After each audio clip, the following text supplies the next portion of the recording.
বুদ্ধদেব ভট্টাচার্যের মৃত্যু ঘিরে হাইকোর্টে তরজা।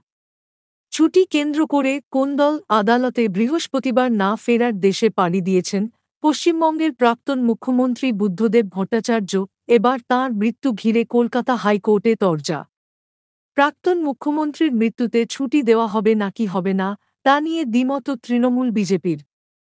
এই নিয়ে টানাপোড়েনের জেরে শুক্রবার কার্যত অচলাবস্থা দেখা গেল আদালতে। বুদ্ধদেব ভট্টাচার্যকে শ্রদ্ধা জানাতে শুক্রবার হাইকোর্ট ছুটি থাকবে কিনা তা নিয়ে বার অ্যাসোসিয়েশনের ৩ কর্তা ৩টি বিজ্ঞপ্তি জারি করেন। বার অ্যাসোসিয়েশনের তৃণমূলপন্থী সদস্যদের তরফ থেকে ছুটি দেওয়ার পক্ষে বিজ্ঞপ্তি দেওয়া হয়। পাল্টা বিজেপির তরফ থেকে বিপক্ষে বিজ্ঞপ্তি জারি করা হয়। এরপর বৃহস্পতিবার মধ্যরাতে অ্যাসোসিয়েশনের তৃণমূলপন্থী সভাপতি ছুটির পক্ষে সায় দিয়ে বিজ্ঞপ্তি দেন।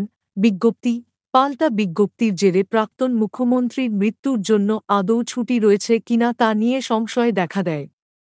ফলে সূত্রের খবর, শুক্রবার যে যেমন পেরেছেন ছুটি নিয়েছেন। গতকাল দেখা যায়, কার্যত ছুটির মেজাজে রয়েছে উচ্চ আদালত। সকালে বিচারপতিরা নিজ নিজ এজলাসে বসলেও হাতেগোনা কয়েকটি মামলার শুনানি হয়েছে। জানা যাচ্ছে, গতকাল গাউন, কোট রাখার এবং বসার বার রুমগুলি বন্ধ ছিল। ফলে আইনজীবীরা হাইকোর্টে এলেও সেখানে ঢুকতে পারেননি।